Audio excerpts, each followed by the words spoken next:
Sí, quisiera primero que nada agradecerles su presencia, agradecer la presencia del Colegio Bauer que tenemos conectado. Quisiera tocar un tema que efectivamente está de actualidad sobre el papel del agua en la sociedad y sobre todo los riesgos que implica el agua. No, el agua siempre son beneficios, tenemos algunas situaciones de conflicto. ¿No? La primera. Entre otras cosas, pues que México dependa en tanto de agua subterránea es una situación riesgosa. Cerca del 65% del país se abastece de agua subterránea y del centro hacia el norte, por la dependencia se eleva hasta el 85%. Hay ciudades, zonas enteras que dependen exclusivamente de agua. No tenemos grandes ríos, no tenemos sistemas lagunares importantes. Quizás el más importante sigue siendo Chapala, Cuitzeo un poco, pero los centros poblacionales están en el norte y el agua está en el sur. Pues, siguiente. El agua siempre ha sido cara, es más cara cuando depende del agua subterránea. Hay que buscarla, hay que encontrarla, porque no siempre cuando uno busca la encuentra. Hay que tratarla, distribuirla. Esto implica dinero, el precio de venta está muy subsidiado, no refleja realmente su costo. Los usuarios, todos nosotros en su casa también consideran que esta agua debe ser gratis, y además hay una serie de costos colaterales que no está pagando nadie ni está cubriendo nadie con respecto al agua. El agua no solo es un beneficio que es indudable para todos nosotros, tenemos algunos problemas asociados al manejo del agua, como son las aguas residuales. Como ustedes pueden ver, la gran mayoría de nuestros cauces pequeños, junto a los centros urbanos, han sido utilizados normalmente como centros de descarga de estas aguas residuales, afectando la biota en general de todos estos ríos. Las infiltraciones de estas aguas residuales pueden afectar la calidad del agua subterránea.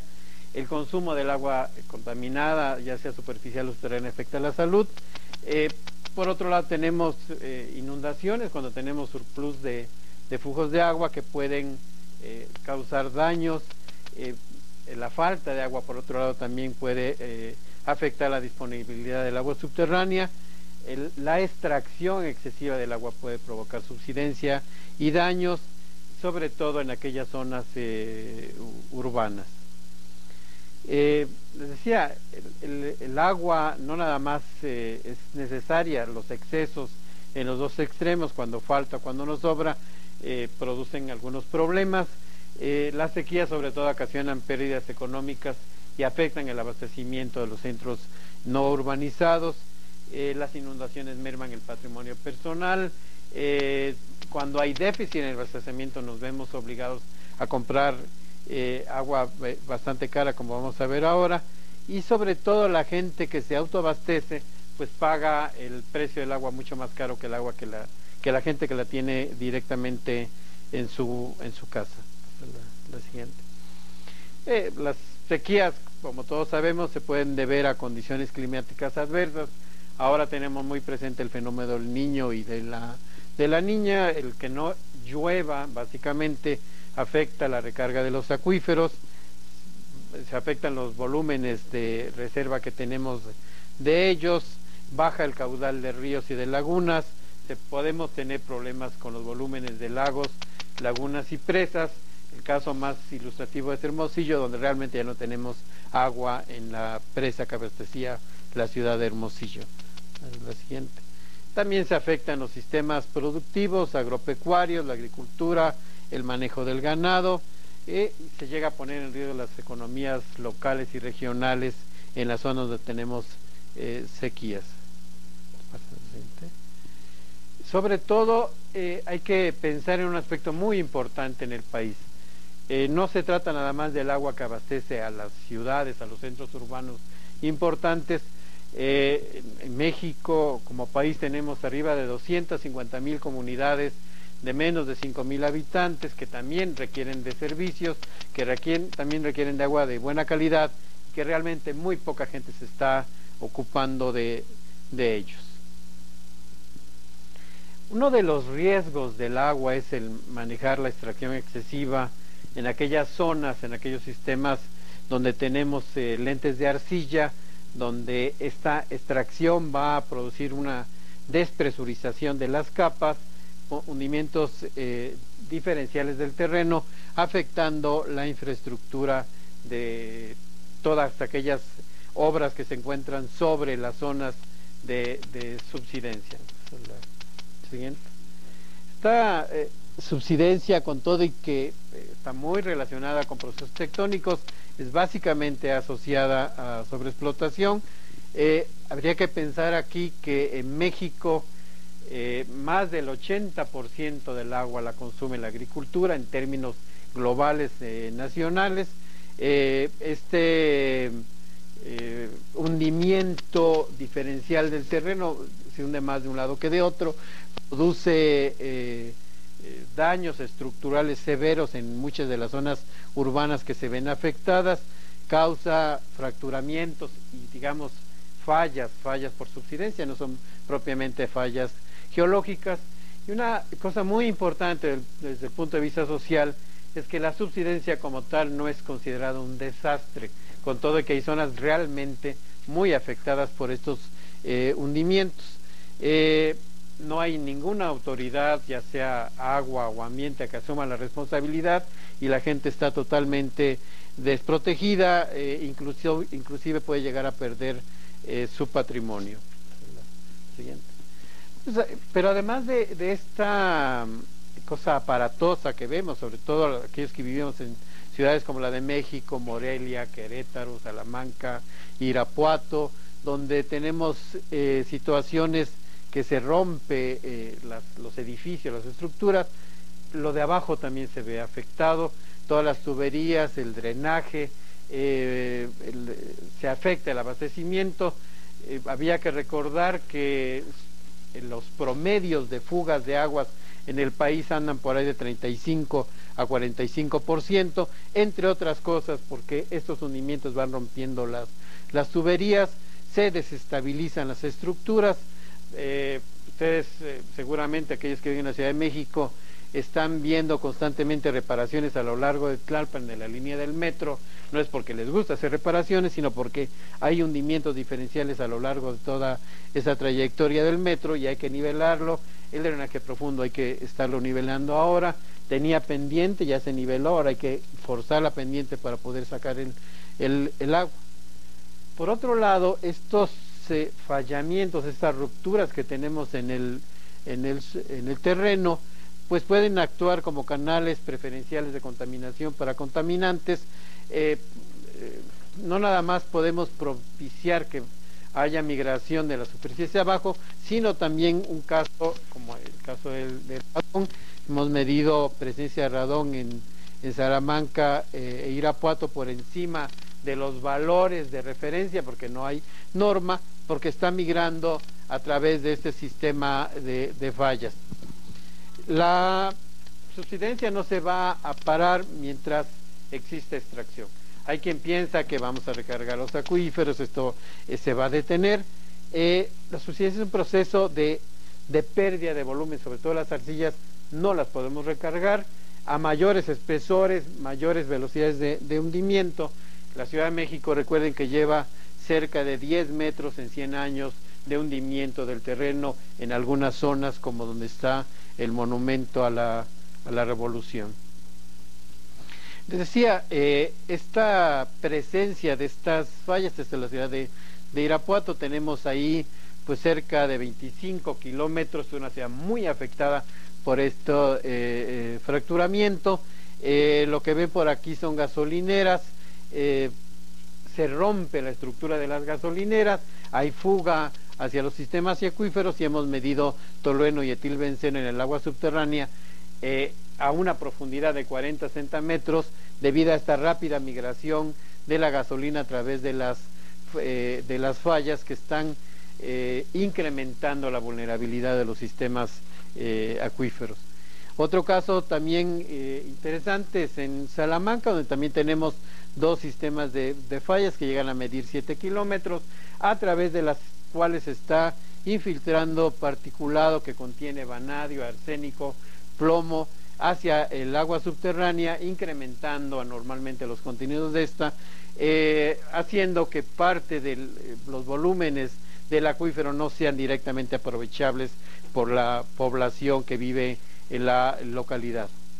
Aparte de eso, esta zona pues tiene alrededor nada más unos 1900 pozos activos que están constantemente sacando el agua. Eso propicia que este terreno se vaya hundiendo, los esfuerzos son tales que rompen la tubería y pues en esta zona hemos llegado y estamos midiendo actualmente hasta 18 metros de gasolina flotando sobre el sistema acuífero, producto de una fuga propiciada por la subsidencia que se fue hacia el acuífero, y ahí está, se saca, no se ha podido reparar ni detectar la zona donde está produciéndose esta fuga, pero los volúmenes son muy importantes de hidrocarburos que se han estado yendo a través de esta zona de fracturamiento en la zona de Salamanca. ¿Qué es lo que pasa con estas situaciones de riesgo, sobre todo con la subsidencia?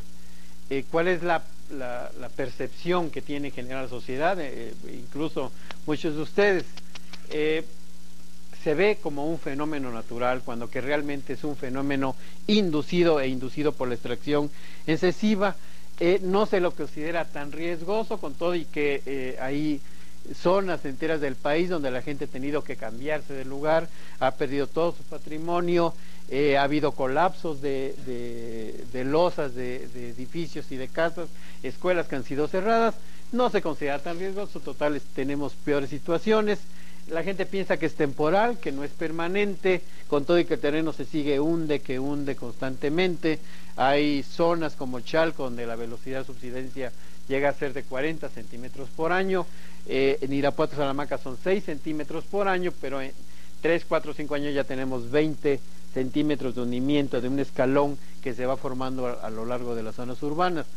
Se piensa que muchos de esos problemas son asociados más a problemas de construcción, de estabilidad, que a un proceso que se está originando de hundimiento del terreno.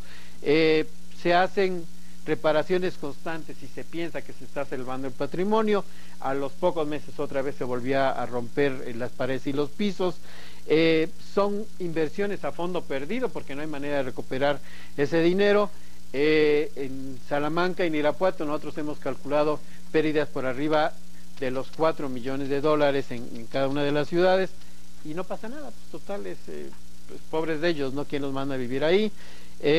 Y la única manera que tiene la sociedad de poder reclamar es a través de los medios, y no es la mejor forma, porque esto se ve ya como una cuestión de, bueno, pues si quieres dar un periodicazo, vuélvelo a poner. No es la manera más eficiente de poder resolver este tipo de problemas. ¿Qué pasa con la academia, con los investigadores? Bueno, por un lado, es un tema de investigación muy interesante, ver cómo se está, cómo hay hundimientos. Hay aquí mismo en el Instituto de Geofísica un grupo que está tratando de incorporar sus rutinas en modelos de flujo para poder incorporar esta velocidad de hundimiento. La verdad es que todavía no hay modelos confiables, comerciales, donde uno pueda meterle datos, ir calculando qué está pasando. Es más complicado de lo que parece, es muy atractivo de investigar en este tema, no nada más desde la parte de modelación, sino también en geología, en geofísica, en hidrogeología, en ingeniería, ver cómo le hacemos para que resistan estas estructuras, pero muy poco se ha trabajado en economía o en ciencias sociales sobre cómo resiste la gente el impacto de este fenómeno de la subsidencia. Se hacen muchas investigaciones sobre causas y efectos, pero muy poco se está trabajando sobre predicción, y sobre todo en zonas donde tenemos una alta densidad poblacional siendo constantemente afectado por estos hundimientos. Hay áreas donde se ha perdido patrimonio cultural e histórico por estos procesos. Edificios enteros no pueden ser cambiados de lugar, pues se tienen que dejar y ser afectados y perdidos. Tenemos que la gente, cuando se trabaja este tipo de problemas en una investigación seria, muy importante desde el punto de vista científico, se va a revistas indexadas que son de difícil acceso para la población. La gente no se entera de lo que está ocurriendo, y si se llega a enterar que hay un artículo, realmente no lo puede traducir y entender y sacarle el provecho que se debería. Por otro lado, ustedes somos ya la universidad 68 en el rating mundial. Si yo publico esto en el Proceso o en mi periodiquito de novedades o en cualquier otro lado, me valen menos 4 pilones. Entonces, pues yo para qué lo publico ahí, mejor me voy a publicar una revista de alto impacto internacional que quizás los interesados de Salamanca y Irapuato jamás van a conocer y ver, ni las autoridades van a poderle sacar provecho a los resultados de lo que podemos estar haciendo aquí o en cualquier otro lado. Esa es parte de estas dificultades que tenemos trabajando en ciencia en México en problemas de este tipo. ¿Cuál es el marco legal de este tipo de situaciones? Ya que ni la subsidencia ni sus consecuencias son mencionados en ninguna ley o reglamento ambiental o del agua, con todo que es un grave problema que está afectando a muchas ciudades del país. Les decía, las reparaciones del metro, cada que se repara nada más la línea que va sobre Tlalpan, nos puede costar hasta $2 millones. Total, esta es la ciudad de la desesperanza y a meterle lana, y no está mencionado en ningún lado. O sea, que se siga hundiendo, pues total, le vamos a dar chamba a la gente. Sabemos que la extracción es la causa de este problema, pero no se puede fijar ninguna responsabilidad. Recordemos que el 80% de la extracción nacional es agrícola. Las áreas, por ejemplo, que les mencionaba, Salamanca, 1900 pozos activos, de los cuales nada más 40 son urbanos. ¿Quién tiene la culpa? Si vemos a volúmenes, ahí se van. Sigue siendo mucho mayor en la zona urbana la extracción agrícola que la extracción urbana, pero ¿a quién echamos la culpa? A los agricultores, a las autoridades que asignan los volúmenes, a las autoridades estatales, federales, que son las que están aprobando los pozos. Es bastante complejo el asunto. No podemos fincar una responsabilidad sin antes realmente haber estudiado un proceso de ese tipo. La CNA a nivel federal es quien aprueba los volúmenes de extracción, pero no son realmente responsables. Habría que buscarle la manera clara de poder deslindar quién tiene que ver con qué en este tipo de situaciones. En los municipios la situación es un poco peor. Los municipios aprueban los permisos de construcción. Tenemos áreas enteras del país donde se construye construcciones nuevas importantes sobre zonas de fallamiento que al poco tiempo se rompen con el permiso legal, digamos, de seguir operando en esas áreas, y después los municipios no asumen la responsabilidad que les debería de corresponder. Este es un caso muy ilustrativo de lo que ya va a ocurrir. Esta es una falla que cruza ahí parte del Bajío. Esta es una, pues, digamos, planta de tratamiento de aguas residuales, una digamos laguna de oxidación. Se viene aquí, pues favorecemos la recarga de los acuíferos para que estudiamos más ingeniería sanitaria, si hay una manera natural de poderlo hacer. El agua se va ahí tal cual, a una velocidad realmente muy grande, porque esto facilita no se llena nunca, ¿no? Dicen las autoridades locales en este sitio. Pues qué bueno, pues habría que seguirle poniendo aguas residuales sin tratar en esas zonas. Siguiente. Otro problema de los riesgos que tiene el manejo del agua son los excesos, sobre todo en las zonas rurales más que en las zonas urbanas. Nosotros vemos constantemente que volvió otra vez a llover, otra vez vio afectado Chiapas y Oaxaca, y no es la segunda, ni tercera, ni la cuarta, ni la quinta vez. Hay toda la manera de poder hacer predicciones en los cauces. La gente se sigue colocando a la orilla de los cauces para vivir. Por ahí recientemente apareció una publicidad muy tibia de parte de las autoridades de no vivas en la orilla. Yo no sé en la orilla de dónde, pero realmente no se le informa a la gente, no hay una manera clara de poder trabajar con estas situaciones de riesgo, con los excesos del agua, y hemos tenido un par de huracanes que nos han pegado bastante fuerte. No nada más eso, sino que constantemente vemos situaciones como esta de inundación. Tomamos un mal modelo urbano, el modelo español, de los españoles pobres de aquel entonces.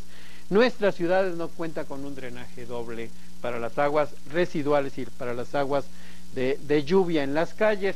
Se juntan, somos 105 millones de mexicanos arrejando el tamal y el vaso y el PET y todo a la calle, el drenaje se tapa, constantemente tenemos estas situaciones, al 10 para las 12 se va y se medio desasolvan los drenajes, se vuelve a dejar afuera. Esto, claro que es un problema de educación para la sociedad, pero también es un problema de actitud de las autoridades que realmente deberían de ir mejorando las condiciones de manejo de estos excesos de agua en las zonas de riego. Por otro lado, nos sorprende que a veces caiga granizo en cantidades importantes, no nada más en las zonas urbanas y en las zonas agrícolas. Hay pérdidas enormes, importantes en algunas regiones, en Puebla, hacia el norte de Veracruz, en Zacatecas. Pues cayó granizo, ¿no? Qué pena, ya se perdió toda la cosecha, de repente el jitomate, cualquier otro producto se va en costos muy elevados, pero no ha habido una forma clara, nuevamente, de poder tomar medidas más científicas con el manejo de estos excesos de agua. Uno lo ve constantemente en la televisión, pobrecitos, ¿no? ¿Quién les manda a vivir ahí? ¿Quién les manda a ser pobres y desamparados? Las cosechas realmente se ven seriamente afectadas en algunas zonas. Uno pensaría, bueno, ¿y qué pasa? No se previó poner un dique, no se previó estar desasolvando todos los cauces importantes, no se prevén nuevas presas. ¿Qué es lo que está pasando con el marco legal que nos impide realmente estar teniendo estas situaciones constantemente? Cada año es ponerle unas veladoras a la Virgen para que no ocurra, más que tomar una acción decidida, técnica, para poder evitar este tipo de problemas. Otro efecto negativo, otro riesgo que corremos con respecto al agua es el consumo de agua contaminada, y sobre todo del agua subterránea, que es la que más se está abasteciendo a la sociedad, y esto se puede ver afectado seriamente por metales, alguna vez por elementos mayores, por compuestos orgánicos, por microorganismos. El nivel de afectaciones pueden ser agudas o crónicas, que eso es lo más grave del asunto, porque nadie se da cuenta de lo que está ocurriendo, y en algunas zonas se ve más afectada la población rural que la población urbana, sin que esto haga ninguna merma en todos estos grupos ambientalistas o preocupados por la sociedad en términos generales. ¿Me pasa la siguiente? Las afectaciones pueden ser a muy largo plazo, estamos hablando de 5 o 10 años, y difícilmente son identificables. No tenemos una buena conexión con el sector salud para poder decir esto es arsenicismo crónico, esto es flúor. El caso del flúor se está convirtiendo en un problema muy grave en México, y no se han tomado medidas tan simples como, bueno, si en una zona hay excesos de flúor en el agua y no hay más que esa agua, bueno, pues no se vendan pastas fluoradas y ya la gente está adquiriendo el flúor que necesita a través del agua. No, pues a darle con las pastas fluoradas y a darle con el agua con flúor, y tenemos casos, zonas severamente afectadas por fluorosis dental y esquelética. Una cuestión paradigmática en México es que vivimos una política de terror constante sobre el agua. No hay día que cualquiera de nosotros no sienta que se va a acabar el agua, ahorra el agua es importante, el agua es vida, así como nos están, como si mañana habría que sacar las cubetas para juntar el agua de lluvia. En cuanto a la afectación en salud, esto tiene beneficios, porque esta política de terror evita que cualquiera de ustedes que estén aquí consuma un vaso de agua del grifo de su casa. A veces con razón, a veces de manera injustificada, Pero esto nos ha llevado a una situación pues bastante grotesca a nivel mundial. Somos el segundo país consumidor de agua purificada en el mundo. Consumimos diariamente arriba de 18 millones de litros de agua tratada. Claro que hay quien lo hace por moda, porque traer una botellita de agua ya se volvió muy fashion. Traer el agua por acá en botella es así como sinónimo de potabilidad. Mírame que también ando. Pero pues estamos favoreciendo un mercado importantísimo. 5 grupos son los que se están llevando ganancias importantísimas con el manejo de esto, pero además con un brutal incremento en PET, en un producto que realmente no es fácilmente reincorporable a procesos industriales y que está contaminando todos los cauces y se ha vuelto un problema grave de manejo de basura en México. Nada más que nos vamos con la finta porque somos reinteligentes los mexicanos. Si yo le preguntara a cualquiera de ustedes si beben agua de la llave, la respuesta obvia inmediata va a ser no, yo no bebo agua de la llave. Pues serán hijos de Slim, pues porque los frijoles se guisan con agua de la llave, el caldo se guisa con agua de la llave, las papas se guisan con agua de la llave, déjenme apagar esto. Todos los procesos alimenticios caseros se hacen con agua de la llave y no con agua de garrafón. No alcanzaría la economía familiar para poderlo hacer, y entonces pues sí nos estamos bebiendo el agua de la llave a través de las papas, del caldo, del guisado, del arroz, de todo aquello que estamos consumiendo de manera diaria, que es que evitamos comerlo, de tomarlo de manera directa. Únicamente que aquí estamos sirviendo el agua, y si esa agua tuviera un metal, pues lo estamos concentrando y sale peor el asunto. Estamos siendo expuestos de manera constante e incrementando un mercado que ojalá fuera realmente controlado.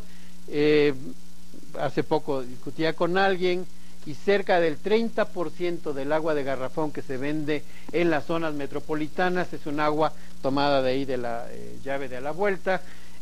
Si aquí falsificamos las etiquetas de whisky, pues ¿qué no vamos a falsificar un mugre tapón de plástico de un garrafón? El 30% del agua que estamos comprando en el bien intencionado, dicen señor que va con su carrito por la calle, es un agua que jamás conoció una planta de tratamiento, y entonces pues seguimos con las mismas, tomando un agua que no reúne las condiciones de calidad que nosotros por lo menos estamos suponiendo. ¿Y qué pasa con el precio? Ahí es donde empiezan los problemas y los conflictos emocionales y existenciales. El metro cúbico de agua de la red, dependiendo de la zona del país donde vivamos, anda en general en promedio en 3 pesos 30 centavos de dólar el metro cúbico, y se llega a elevar hasta $1, digamos, hasta 10 pesos el metro cúbico, dependiendo de la zona. El agua de garrafón, si nosotros comparamos el precio del metro cúbico, anda costando entre 500 y 1,000 pesos el metro cúbico, otra vez dependiendo de la zona, de la buena fe del que lo vende, del proceso que está involucrando, de una serie de factores externos. El agua embotellada, el metro cúbico anda costando de 10,000 a 20,000 pesos el metro cúbico. El agua de botella cuesta más cara que la leche, y cuando se habla de vamos a incrementarle el precio al agua, no faltan los amarillos y bueno, y de todos colores que se levantan y digan vamos a hacer la revolución. Más sin embargo, ustedes vean a toda esa gente en Nesa, por ejemplo, en la Ciudad de México, es la zona que más agua de botella consume comparado con la Roma, con la del Bache. Y la leche cuesta la mitad de lo que cuesta un litro de agua embotellada. Si nos vamos a zonas todavía con mayores limitaciones y problemas, que tienen que comprar agua de pipa con una calidad que realmente ni la Virgen sabe, bueno, pues el metro cúbico anda costando de 20 a 40 pesos el metro cúbico, dependiendo otra vez de una serie de condiciones. Hay veces que se duplica el costo, pero no hay un flujo constante, no hay una manera clara de tener abastecida una zona a través de agua de pipa. Claro que si nosotros nos salimos del contexto urbano, bueno, la gente que está en la ciudad de alguna manera podría reclamar, porque eso se puede hacer, ir a tocar a la puerta de la Comisión Nacional del Agua, del Sistema de Aguas de la Ciudad de México, de las comisiones estatales, de los organismos operadores y exigir los resultados de un análisis de agua. Estas 250,000 comunidades mexicanas que no tienen acceso a nada, pues menos van a poder tener un examen de su calidad de agua, no saben que se están bebiendo, en términos generales se están bebiendo un agua de buena calidad, pero a través de estos grandes pozos, accesos, bueno, pues el contenido microbiológico del agua que están bebiendo hace que se merme mucho su calidad, se ven seriamente afectadas porque hay una gran disponibilidad de oxígeno. Estos pozos pueden ser hechos solamente a niveles someros. Estos acuíferos someros son muy vulnerables a procesos de contaminación y además también muy afectables por una rápida migración de agroquímicos hacia estas aguas que abastecen a estos núcleos. ¿Qué podemos sacar de reflexiones de toda esta situación que está ocurriendo en México de manera constante? Bueno, el inadecuado, a veces suena feo, mal manejo del agua está provocando problemas y va a provocar más. Realmente esto tiene mucho que ver con esta concepción mística del agua. El agua la da Dios, no la entuba, ¿verdad? Pero la da, quien la distribuye la entuba la CNA o cualquier otra institución. Pues como es de origen mítico y divino, pues ¿para qué formamos hidrogeólogos? ¿Para qué tenemos ingenieros sanitarios dedicados a la distribución? ¿Para qué incorporamos modelos matemáticos para la gestión del agua? Pues total, ahí es cuestión nada más de hacer un hoyo y sacar agua y distribuirla. Eso está ocasionando la mayoría de los problemas que tenemos en México. Los problemas de México son más la gestión que la cantidad o la cantidad de agua que pudiera haber. No hay vuelta de hoja, la subsidencia es un desastre inducido y como tal se debe tratar y se debe legislar. Nadie se está ocupando de ella.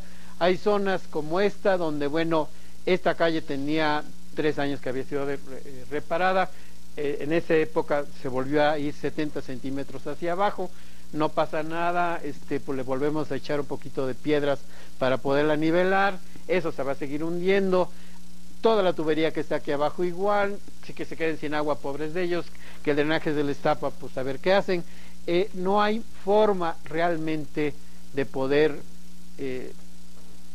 considerar a esta gente como víctima de un desastre y poder tener acceso a los fondos que se destinan a ello, porque legalmente esto es un fenómeno natural, cuando que es un fenómeno inducido.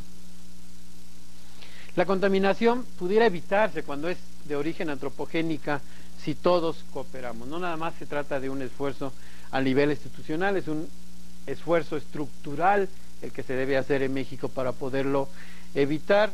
Hay zonas donde, bueno, que no son tantas felizmente, donde tenemos de manera natural arsénico y flúor presente en el agua subterránea. Algunas veces tenemos manganeso, a veces fierro, pero el problema es más localizado.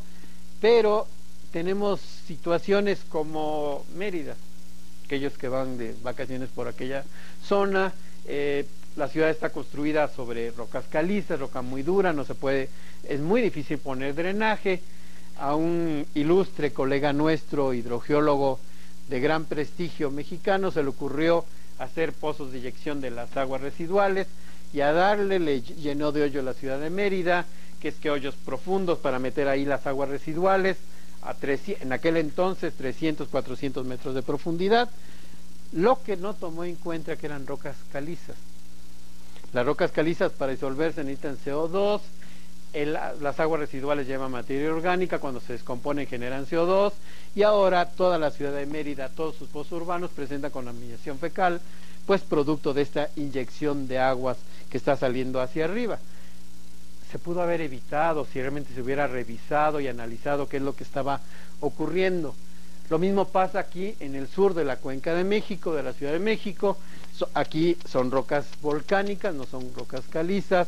Otra vez es muy difícil poner drenaje, agarramos un hoyo, ahí le zorrajamos las aguas residuales y tenemos aquí el maestro Durazo alguna vez lo diría, manantiales de excretas, por no decir la palabra que él usa, aflorando en algunas partes de la cuenca de México, porque realmente ahí van a ir a dar. Otra vez se pudiera evitar si hubiera una conciencia, una manera de informar a la gente lo que pudiera ocurrir. La población debe informarse. Si hay un terror generalizado en México, es decirle a la gente las cosas. Y se requiere esta información para que la gente pueda tomar bien o mal una actitud, una política de manejo de su problema y participar. Si no hay participación social, los problemas no se van a poder resolver. ¿Qué pasa, por ejemplo, si alguien que viva en un condominio, en una zona de condominios en la cuenca de México, alguno de ustedes toma una muestra del agua que llega a la unidad habitacional donde viven, la manda a analizar, seguramente va a ser una agua de excelente calidad. De ahí puede uno llenar ahí su tinaco, usar esa agua y no estar comprando a precios excesivos el agua. El agua pierde su calidad a nivel casero de manera importante a través, otra vez, de una de las consecuencias de esta política de terror que vivimos los mexicanos. Hay que tener una cisterna, que puede ser una verca olímpica, a más grande, más seguridad, que hay que tener por lo menos 4 o 5 contenedores arriba, hechizos construidos, tinacos buenos, malos, de todos tamaños. En este paso macabro del agua de la cisterna al tinaco, a su casa, el agua que entró no es la misma que están sacando de la llave de la cocina.